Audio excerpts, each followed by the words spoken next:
Ndagusuje cyane kandi nkomeje kukwifuriza kugira ibihe byiza udahwema kubana natwe umunsi ku munsi hano kuri Bivugwe TV. Ndagushimiye cyane kandi wowe wakoze subscribe, nawe niba utaradutera inkunga wadutera inkunga ukareba aho handitse ijambo subscribe, ubundi ugakoraho ugahita ukora no kukazogera. Ikindi kandi uze kwibuka ukore like kuri iyi video. Mwese mbahaye ikaze hano kuri Bivugwe TV. Ku mbuga nkoranyambaga hari inkuru y'umwari w'umukobwa uri mu kigero cy'imyaka 19 y'amavuko ndetse na mugenzi w'umusore mu kigero cy'imyaka 20 bivugwa ko baba barasanzwe mu nzu bombi bamaze gushira mu mwuka. Amakuru dukesha abaturage baturiye mu karere ka Rulindo ibi byago byabereye batubwira ko ari umusore w'imyaka 20 y'amavuko witwa Irakoze Angelo wakundanye n'umwari w'umukobwa witwa Ingabire Samantha, ariko mu gukundana kwabo iwabo umukobwa ntibaza gushyigikira urukundo rwabo, bifuza ko aba bombi batandukana ntibakomeze gukundana. Uyu musore ntago byamushimishije kuko ngo yagiye agerageza kwiyahura n'ubundi bikanga. Biravugwa ko ku itariki 23 z'uku kwezi kwa gatatu mwaka 2026 aribwo Irakoze Angelo yaba yarishe mugenzi we Ingabire Samantha. Bamwe mu baturage bavuga ko Irakoze Angelo nyuma yo kumva ko ababyeyi b'umukobwa badashyigikiye urukundo rwabo yaba yarahamagaye uyu mugenzi we Ingabire Samantha kugira ngo babashe kuganira kuri ibi.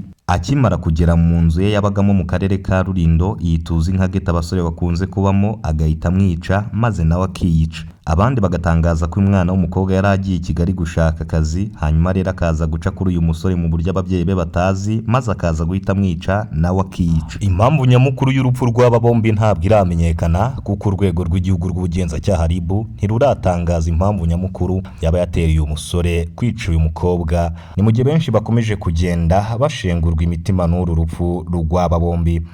Ni mu gihe bakomeje kugenda bababara cyane mu gihe uyu musore yaramaze kujomba mugenzi we ibyuma, nk'uko abaturage batuye mu karere ka Rulindo begeranye n'aba bombi bagiye batangaza ko ubwo uyu musore yicaga uyu mwana w'umukobwa yakoresheje icyuma maze akamukata ijosi. Ibintu byakomeje kugenda bitangaza benshi kandi binabatera agahinda. Ibi bikimara kuba imiryango y'aba bombi yahise yasesekara, ni mu gihe inzego z'umutekano zahageze zigasanga imiryango yabo yahageze.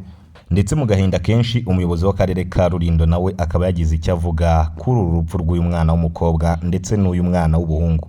Benshi rero bakomeje kugenda batangaza ko ibyo uyu mwana w'umuhungu yakoze atari ubutwara ahubwo ari ubugwari, nyuma yo gufata mugenzi we akamwica. Bigakomeza kugaragara ko hari byinshi bataje kumvikanaho ubwo uyu mwana w'umukobwa yari yasuye uw'umuhungu muri geto ye. Rero n'ubundi ubwo iyi nkuru yari ikimara kugera hanze cyangwa se ubwo byari bikimara kujya ku karubanda, bakomeje gutangaza ko mu by'ukuri uyu musore uyu mwana w'umukobwa yaje kumusura, ariko ntibagira byinshi bahuriraho, niko kuza gufata umujinya mwinshi bikaza kurangira yishe mugenzi we. Cyanatumye rero bakomeza kurushaho kubabara cyane abantu bakomeje kugenda babona iyi nkuru, nuko uyu mwana w'umuhungu mbere ubwo yari amaze kwica uyu mwana w'umukobwa yahise yandikira iwabo w'umukobwa abo mu muryango we akababwira ko amaze kumwica, ndetse akaza no kubabwira aho bari buze gusanga umurambo, ndetse nawe anavuga ko yamaze kwiyahura. Abo mu muryango we wabo umukobwa bakimara kubibona bahise bakubitwa n'inkuba. Birabatangaza cyane, bayoberwa ibibabayeho bagira ngo barimo bararota. Nyamara uyu musore we yari yarangije kwica uyu mwana w'umukobwa ndetse nawe yarangije kwiyica. Ni mu gihe rero mu buryo bwo kugira ngo babone imirambo yabo byatwaye umunsi umwe wenyine, kuko bamaze ijoro ryose bakingiranye mu nzu bose ari imirambo, kuko umwana w'umuhungu mbere yo kubikora yabanje gufunga n'ingufuri ndetse na serire maze ahita akora ibikorwa by'ubugizi bwa nabi. Ibintu abantu benshi bakomeje banenga cyane uyu mwana w'umusore, bigaragara ko yari akiri no kwiga amashuri ye yisumbuye. Ni mu gihe amakuru dukesha abantu bakomeza kugenda bavuga ko uyu mwana w'umukobwa we yari amaze gusoza amashuri y'umwaka wa 6. Iyi nkuru iteye ubwoba, iyi nkuru iteye agahinda, iyi nkuru ni incamugongo. Benshi mu baturarwanda byakomeje kubababaza cyane. Ni mu gihe urwego rw'igihugu rw'ubugenzacyaha RIB ndetse n'izindi nzego z'umutekano bo bakomeje kugenda bakora iperereza mu by'ukuri kugira ngo hamenyekane icyaba cyateye umwana w'umusore gukora aya marorerwa mu by'ukuri, ndetse bakomeza no gushishikariza ababyeyi kuba maso imbere y'abana babo kugeza ubwo bazajya bagenda bababwiye aho bagiye, byaba na ngombwa bakababuza bakanabangira